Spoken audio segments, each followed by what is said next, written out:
So, today's lesson is kind of like midpoint. It's kind of going to summarize what we have talked about and kind of what to do in relationships in general, specifically marriage. But I think this, if you really apply this in all your relationships, I think it's well. I think all the lessons that we went over, if you really apply to them in every relationship of your life, I think it's helpful. And then starting next week, we're gonna talk about more not necessarily directly marriage, but a lot more like serious stuff. Like we're gonna talk about sex, we're gonna talk about singleness, we're gonna talk about dating, and we'll talk about gender roles as well. How many series is this? It's pretty. It could be pretty long. Yeah. Last time we did it, it was up to 10. Yeah. So this one will be longer. It is the thing. Yeah, I actually didn't do this last year or 2 years ago when we did it. So I made this recently. Yeah. Yeah, because it was more of a review of everything we went over. So a lot of these things are gonna be, it's not gonna be too new, I think, but still very good. Yeah. So let's review and then go forward as well. Let's review what we've talked about so far. Number one, we never know whom we marry. We just think we do. Or even if we marry the right person, just give it a while and he or she will change. For marriage being the enormous thing that the most enormous thing it is, means we are not the same person after we have entered it. The primary problem is learning to love and care for a stranger to whom you find yourself married. Okay, so this is lesson one that we went over, right? That you'll never marry the right person, or even if you marry the right person, because we're always changing. Okay, you're not going to be the right person anymore. Okay, continuing on. When this happens, people respond in a number of different ways. If your purpose in marriage was to acquire a soulmate, a person who would not change you and would supportively help you reach your life goals, then this particular reality of marriage will be deeply disorienting. Mm-hmm. Usually, first response will be to tell yourself you made a mistake. Right.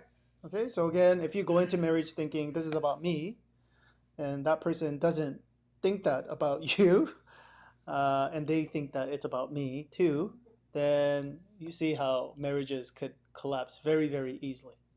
Do you guys get it, right? Okay. So last week we went over, well, what if we had a different conception of marriage instead? Yeah, Jeremy. 2. What if, however, you began your marriage understanding its purpose as spiritual friendship for the journey to the new creation, helping each other grow out of your sin into the new self God has created? Then you will actually be expecting the stranger seasons, and you will roll up your sleeves and get to work. What are the tools for this work? How can we engage one another in spiritual friendship to help us on our journey to future self? Okay. So again, last week we talked about how the Christian conception of marriage or the purpose is to realize both of us are sinners, but we can have this friendship marriage thing where basically we're going on a journey together. And I think somebody even said it today, like to grow. I think somebody said it, I forgot. Like someone said like to grow with each other basically. So that's kind of the concept that you see within the Christian biblical view of marriage as well. That it's not about finding two perfect people and being happy forever and forever, but rather it's two broken people and yet going to a perfect God. Okay? Do you see people like going together a lot? Ooh, good question. In our community,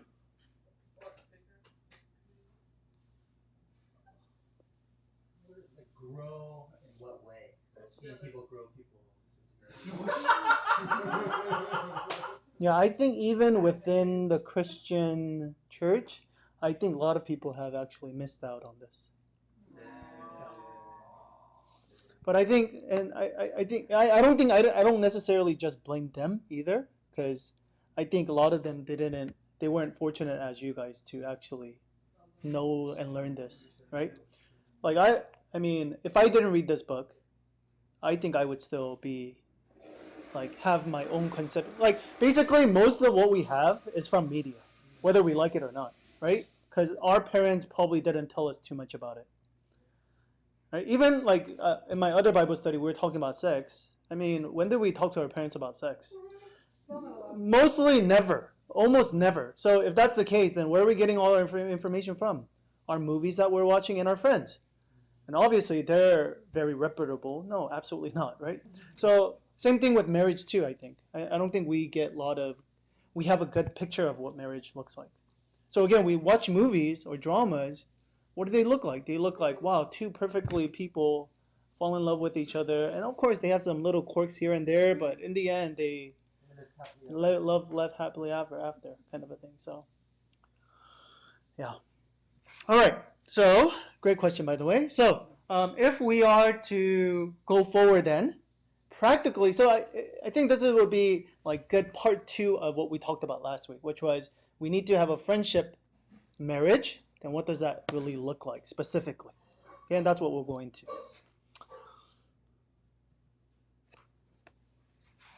Speaking the truth in love, we will in all things grow up into him who is head, that is Christ. Ephesians 4:15. In other words, the basic answer is that you must speak the truth in love with the power of God's grace. As a divine institution, marriage has several inherent powers that we must accept and use: the power of truth, the power of love, and the power of grace. These three powers will do their best work in us during times when we find it hard to love the semi-stranger to whom we are married. Okay. So you guys see that, right? So this is basically what we're basing our whole Bible study on today. It's right here, speaking the truth in love. That's gonna help you to grow together towards him, basically. Right? That's the idea, right? So we talked about how because friendship marriage is two people going together and growing together, right? Then how do we do that? Well, we need to speak truth in love. So there is this element of truth, there is element of love, and also there is element of Jesus, of course, which we'll talk about in grace. Okay? So let's get into it a little more. Marriage brings two human beings into closer contact than any other relationship can bring them. The parent-child relationship is of course very close. They live together and see one another's character. But there is a major power differential there. The child and the parents are on such different planes that it is easy for either the parent to dismiss the child's criticism or the child to dismiss the parents. Also, children grow up. Okay? So, yes, of course, child and parent, that's a very close relationship, but child gets independent and leaves. Whereas if you think about spouse, once you're together, you're together. You know, nothing else is going to be like that, really. Right? Even brother, sister, you're close to them, but if they get married or move away, these things could happen, right? But marriage, you're always stuck together. Okay, so that's one difference. Marriage is different from cohabitation as well. The merged life in marriage brings you into the closest, most inescapable contact with another person possible. And that means not only that you see each other up close, but that you're forced to deal with the sins of one another. Oh, the flaws and the sins of one another. Yeah. So it's different. So you could say, oh, how about cohabitation? Cohabitation is basically living together without marriage. Then how about cohabitation? So in that sense, it's different too because the words are here, inescapable, and the second word is you are forced to. Whereas again, even if you're cohabitating, you say, hey, I'm done with you, then you're out. Right? That's exactly why you're not getting married, because you want that out. But again, marriage, at least the Christian concept of marriage, despite a lot of people getting divorced, a lot of Christians getting divorced, but again, the whole concept of Christian marriage is once you're glued together, that's it, folks. Okay, so what that tells us is we need to be very serious about marriage. Okay, yeah. I'll backtrack a little bit. Yeah. So you're saying two friends could marry if they're going That would be most ideal. Ideal, Yeah, right? yeah, yeah. But let's say that they're two friends, but they don't have feelings for each other. Are you still saying like we get married? And No, we're not. Yeah, no, we're not. No, Okay. we're not saying that. We're saying, but I think that is actually better than what we're doing today. Is going only on feelings, because that feeling is gonna fail, or it's not gonna last. So Obviously, both are not ideal. But if I had to choose one, I would say, yeah, arranged marriages have worked tremendously well in the last 4,000 years of human history. And then all of a sudden, last 100, 200 years, we decided to say, oh, we're enlightened and we need to find our own mates. And yeah. Okay. All right, so let's continue on. So again, do you guys see how marriage is different from just parent, and even a parent-child, their relationship is close? But again, it's different than that. And then over here, you could have two people living together, or even sisters living together, brothers living together, and yet there's always an out. Whereas marriage, you're always together. So you get as close as you could possibly get close to. Does that make sense? Any relationship-wise. All right. Yeah. So I have a friend who, I don't know this question, just kind of your thoughts. Yeah. So, domestic partnership, cohabitation, male, female, and like they're together and they've raised kids together, they've bought property, and the law now recognizes this, right? So, they're, for all intents and purposes, married. For whatever reason, they won't take the plunge. Huh. For the life of me, it's their life, it's fine. But Sure. why not marriage? And I guess for some reason, they just feel like that last little step towards marriage is just, it's too contractual. Yeah. And have you ever experienced that kind of stuff? And why do you think that No. people won't commit? Isn't that weird? Yeah, that is really weird. Right? Like Yeah. you've done everything together, lived life together, and you just. I think for me at least, I can't speak on that couple, but I think it really comes down to we talked about this. I don't know if you were here. I think there's two things. One thing is we want to out. We want Costco, where Oh yes, you did. Yes. we want to out. Yes.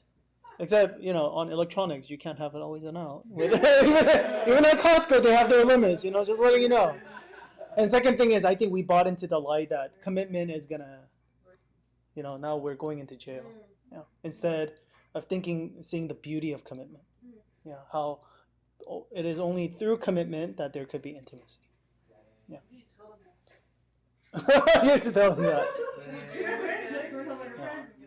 I mean, they could say, but I could see them saying like, "Hey, we are committed. We're just not legally committed." So I mean, Some people don't fine. need that piece of paper. Yeah, right, fine. I mean, which is fine. But I would say get committed in front of God then. As a Christian at least, I would say, hey, that's fine. But in front of God, you need to both come together and commit yourself to God. Yeah.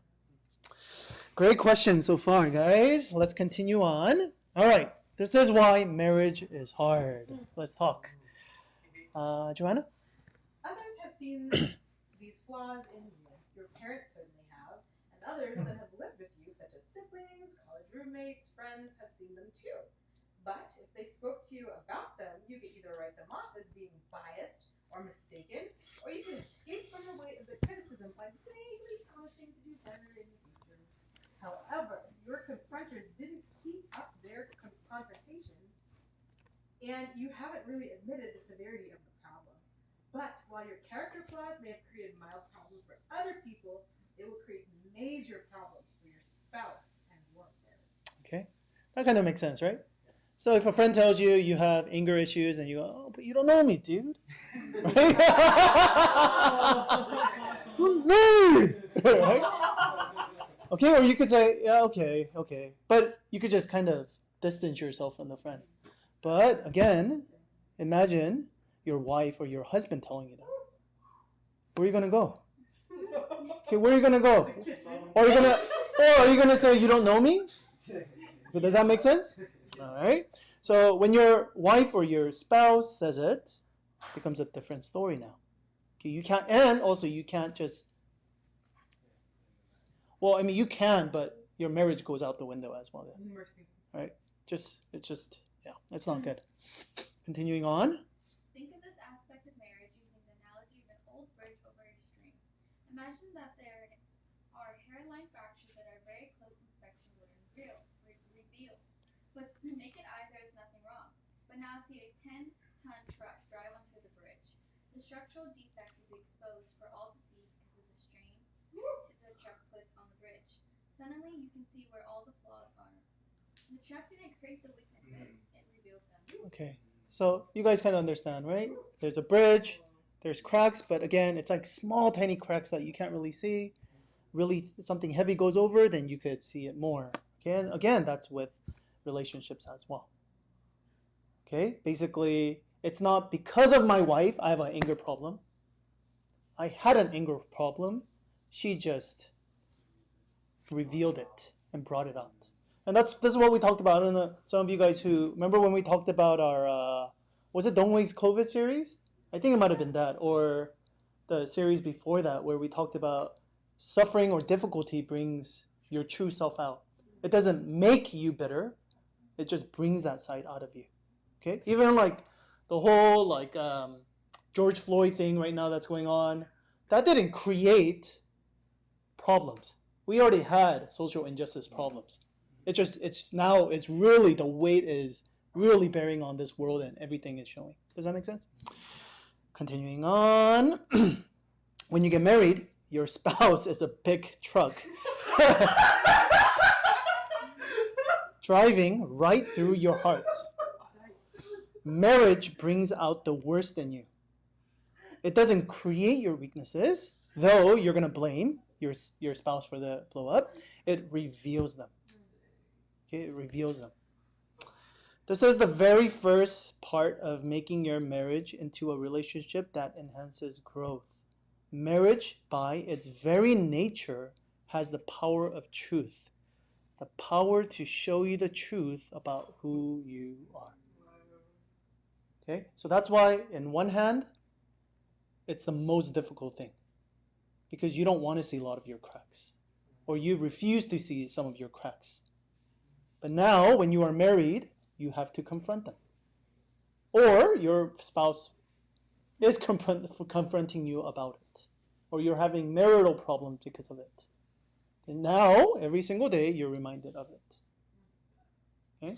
But we're going to get to the positive side of it as well, which is this is also power. When you see something true or something even nasty about yourself, that's a great place to start, actually. Okay? But, before we go into the positive side, just what do you guys think so far about what we talked about? You guys agree with what he's saying? Just people next to you, whatever you guys want, go for it. It's a couple of minutes. All right, let's continue on. Let's start. Okay, so once again, you have to understand this is not an option in marriage. Okay, you have to understand this. This is nature of marriage.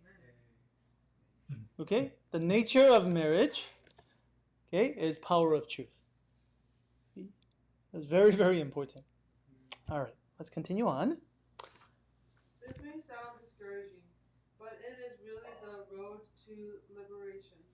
Counselors will tell you that the only flaws that can enslave you are the ones that you are blind to.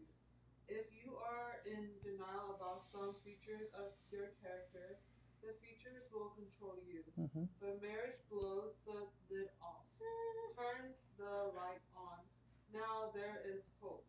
Finally, you can begin dealing with the real you. Don't resist the power that marriage has. Give your spouse the right to talk to you about what is wrong with you. Ooh. Okay, again, this is very painful. It's not easy to do this. But again, can you see how much improvement, how much growth there could be in your character if you actually allow your spouse to do this? Instead of getting angry at them and just resenting them. Okay. By the way, this is something that you guys can start doing with your friends as well. Amen. Right? Again, the thing is though, it's easy for that friend to be like, bye now, right? Okay? So you do have to be careful. You do have to set them up and say, hey, I'm doing this because I love you. Yeah. All right. Let's go to our second power. It's power of love. Power of love. This is an unmatched power to affirm you and heal you of the deepest wounds and hurts of your life. You come into marriage with a self-image and an assessment of your worth. It is the sign of many verdicts passed upon you over the years by a great variety of people. Okay. And he's going to give a really good illustration of this in the next one. Parents, siblings, significant others, teachers, and coaches have all passed judgments on you, called you good and bad, worthy and unworthy, promising and hopeless. We have sifted through them and tried to forget some, but that is harder. So there are many layers to the self-image, and many of them are contradictory. Your self-view has been stitched, and if it were visible, it might look something like a Frankenstein with many parts. Yeah, with many parts. Sorry. Yeah. Okay, do you guys see that? So basically the idea is all of us, whenever we interact with each other, I mean, just our identity, our image itself, it's a compilement of what a lot of people have told us. What our parents have told us, what our previous boyfriend have told us, or girlfriend have told us, okay, or teachers have told us. So all of these different messages. So again, think of Frankenstein, and it's like all sewed up, right? And so it's like different parts of us, okay? But it doesn't look very nice for a lot of us because all of us, we don't have a very good image about ourselves, whether it is too highly inflated or too deflated. Okay, so let's get there. However, perhaps the most damaging statements that have ever been said about us are those things we have said about ourselves to ourselves. Many people have a never-ending loop of self-talk that berates them for being foolish, stupid, a failure, a loser. So all of us, we can resonate with that. Next. But now into your life comes someone who has the power to overturn all the verdicts that have ever been passed upon by others or by yourself. Marriage puts into your spouse's hand a massive power to reprogram your own self-appreciation. He or she can overturn anything previously said about you, to a great degree redeeming the past. The love and affirmation of your spouse has the power to heal you of many of the deepest wounds. Why? If all the world says you're ugly, but your spouse says you're beautiful, you feel beautiful. All right. Okay. Okay, so you really see now, again, the beauty of marriage too now, right? Because again, you get so close to a person, that person knows everything about you, and that person still says, "I love you." There's nothing more healing than that. Okay, so let's go into that a little bit more in depth. The same aspect of marriage that entails the power of truth also contributes to this power of love. That is because marriage merges two lives and brings you into the closest possible contact. A positive assessment by your spouse has ultimate credibility. If someone I know a little comes up to me and says, "You are one of the kindest men," I will certainly feel complimented and pleased. But how deeply will it sink in? Not too far. Does that make sense? Okay, somebody comes to you and says, "You're the nicest person in the world." You don't know me. Okay. Okay. Continuing on. But if my wife, after years of living with me, says you are one of the kindest men that goes in, that affirmation is profoundly comforting. Why? Because she knows me better than anyone. Yeah. To be highly esteemed by someone you highly esteem is the greatest thing in the world. This principle explains why. Ultimately, to know that the Lord of the universe loves you is the strongest foundation that any human being can have. A growing awareness of God's love is in Christ is the greatest reward. Okay, so you guys kind of get the idea, right? Because that person knows you the most, that person could hurt you the most because of the truth that they can bestow upon you. Because if they say you're an angry person, then most likely you're an angry person. But if that person says you're also the kindest person, then again, that person has all the right to say that. Why? Because the spouse knows you the best. And now he's likening that unto God, right? So again, we say the gospel is the most beautiful thing because he knows us. He knows literally everything about us and yet is willing to still love us. But there is hurt as well because he says you're a sinner too and you need a savior. But yet at the same time, I have come to love you. So that's the most beautiful thing. Okay, let's continue on. The power of healing love in marriage is a miniature version of the same power that Jesus has with us. So, more than any other human relationship, marriage has a unique power to heal all hurts and convince us of our own distinctive beauty and worth. Okay. So do you guys get it so far? The power of truth. That marriage shows, okay, the ugliest side about us, and yet it has the potential for the greatest power of love as well. Because that person can also love you. Does that make sense? Should we go on, or do you guys want to talk a little bit? Keep going. Keep going. All right. But the great problem. The great problem. We said that if everybody else says you're ugly and your spouse says you're beautiful, you feel beautiful. Because your spouse's words have that kind of power. But that means that the reverse is also true.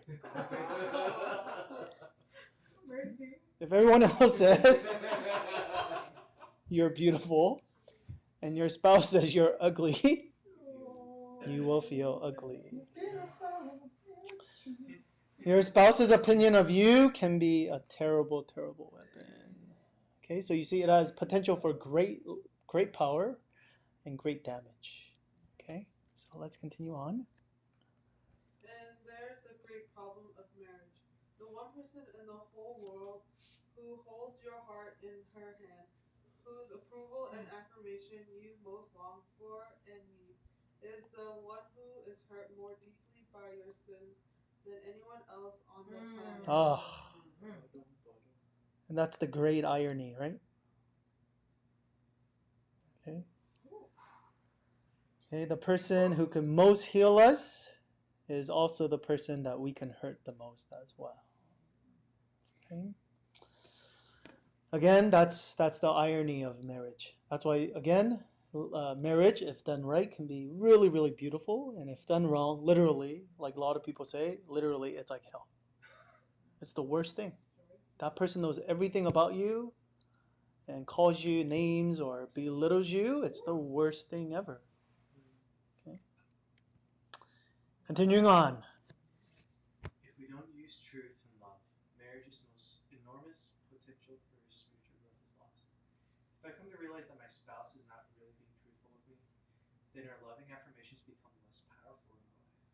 The point is this: truth and love need to be kept together, but it is very hard. When we are hurt, we use the power of truth without love. The fury and pain of such encounters can lead to the mistake of trying to just love without telling the truth. Though in the end, this does not lead to anyone feeling loved at all. Yeah, does this kind of make sense?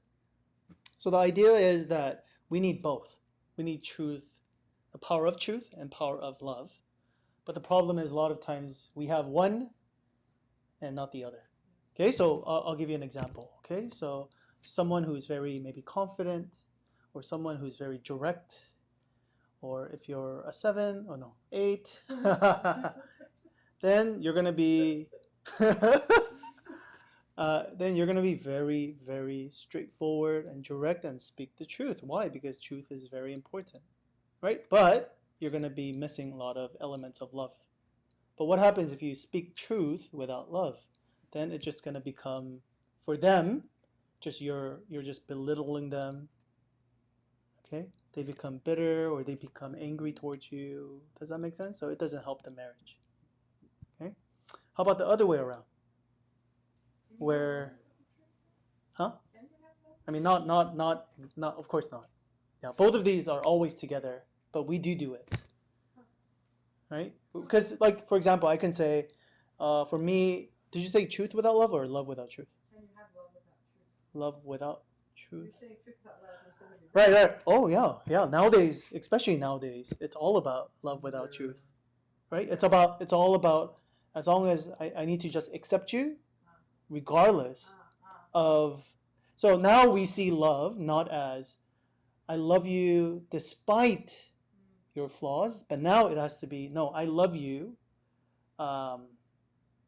without looking at your flaws, kind of a thing, right? So I mean, we see it everywhere. Within the political system, we see it where basically we say, especially, I mean, not to like pigeonhole the left side, but it's all about, hey, you have to accept what everybody feels. If they don't want to be called a pronoun or these kind of things, then it's like a big deal. It's like let them identify themselves as whoever they want, despite, again. So it's our generation is all about acceptance. We believe love equals acceptance, tolerance, right? So if they say they want to do this, then hey, who am I to say, kind of a thing. And so I think, yeah, if anything, our generation, especially the Gen Z and millennials, we're really bad with speaking truth, if anything. I think we're so good with the whole acceptance thing, but truth has been blown away. Does that make sense? And yet, at the same time, because of the internet, all that like hate, all that like strong opinion we have, it comes out anonymously and just destroys.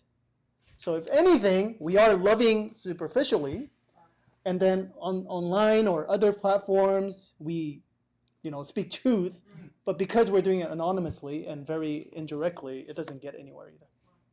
Does that make sense?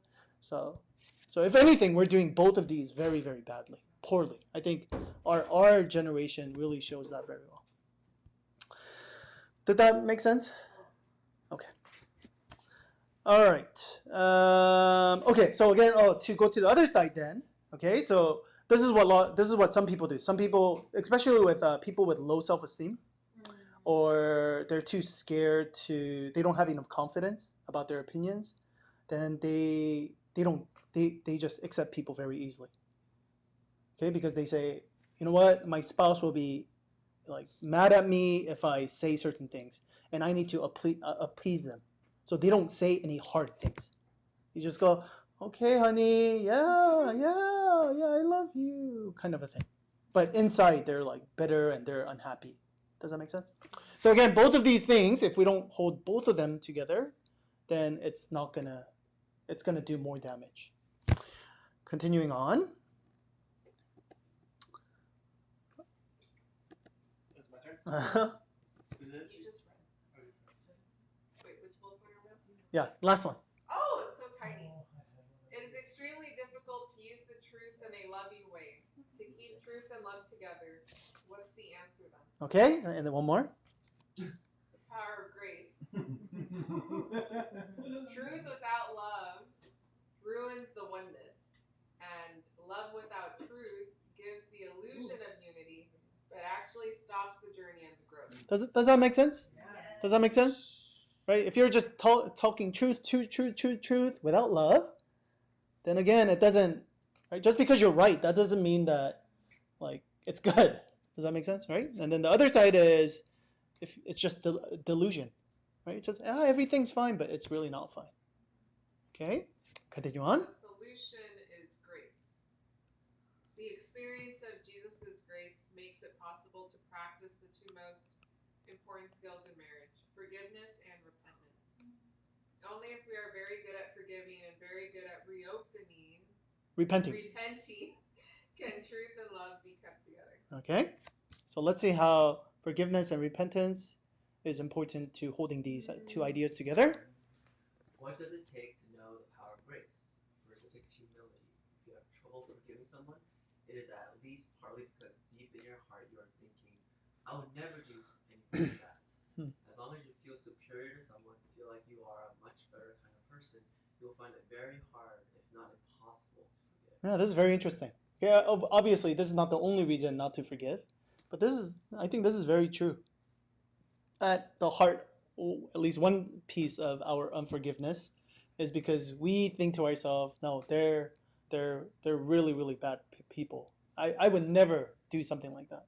But if you realize I could do something like that too, then why wouldn't you forgive them? Does that make sense? Okay, so that gives you humility in the sense that, I could do something like that too. I'm just as bad as Derek Chauvin. Okay, the police officer.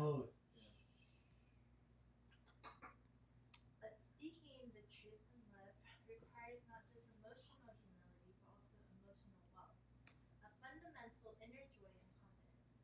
If you are very struggle with self-loathing, then it may be far too important for you to have your spouse always pleased with you. Mm-hmm. You will not be able to bear to have your spouse upset with you at all, and that will mean you will not be able to criticize your spouse or explain how much he or she hurt you. You won't be able to confront and forgive. Okay.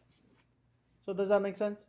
So again, if you are too proud, then you're not going to ever forgive anyone.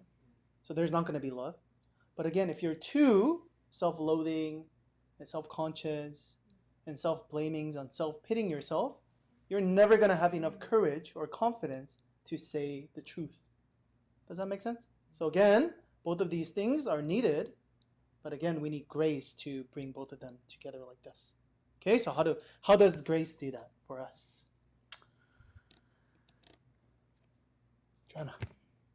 See then that to wield both the power of truth and the power of love in a life-changing, integrative, balanced way they should be used, it takes deep humility and yet profound joy and confidence. Where in the world can you get that? The answer is that it must come from outside of this world. Okay, let's see. Go ahead, Destiny.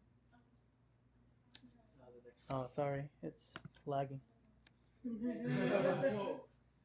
without an experience of God's grace, people who feel that they have succeeded in life feel confident but are not humble before others who are wrongdoers. People who feel they have largely failed in life are humble but not confident and joyful. Does that make sense? Okay, so people who succeeded in life, well, oh, I'm the best. People who failed in life, I'm the worst. But again, it doesn't go anywhere. You're both here. Whether you have failed or succeeded, you're not going anywhere. All right, solution? But the gospel transforms us so our own self-understanding is no longer based on our performance in life. We are so evil and sinful and flawed that Jesus had to die for us. We were so lost that nothing less than death of the divine Son of God could save us. But we are so loved and valued that he was willing to die for us. The Lord of the universe loved us enough to do that. So the gospel humbles us into the dust and at the very same time exalts us to the heavens. We are sinners, but completely loved and accepted in Christ at the same time. Meditate unto this truth until your heart changes on fire for love and truth. All right. Does that make sense? Right? So again, a real Christian, someone who's really accepting this, can never be prideful. Right? How can you be prideful if, again, you're such a sinner that God had to come and die for you? Right? That's the core of Christianity. That you were so bad that God had to come and rescue you. So you can never say, well, I'm better than that sinner. Right? We should never ever say anything like that as Christians. And yet, for people who self-loathing, oh, well, I'm nothing. I'm not important anyways. Who cares? Okay? For them, you have to understand, no, God came to look for you. Like, do you understand how important you are? Okay, so again, that plays where all of us were in one of these spectrum. We're way too inflated or way too deflated, and God is the one who equilibrize. Okay, he equalizes that. Okay, so with that, we can carry out love and truth together. Go for it. Any questions before you guys go into discussion? Any clarification? All right. Important thing right here. This is not just a one-time thing. This has to be meditated on. This has to be spoken to your heart constantly. Because if not, then you're not going to have this. This has to be constant truth that is spoken to your heart constantly. If not, the lie is I'm good enough or I'm not good enough. And if that's the case, you go into any relationship, there's not going to be love and truth. All right, go ahead, guys. Go into your groups, and then you guys can start your discussions.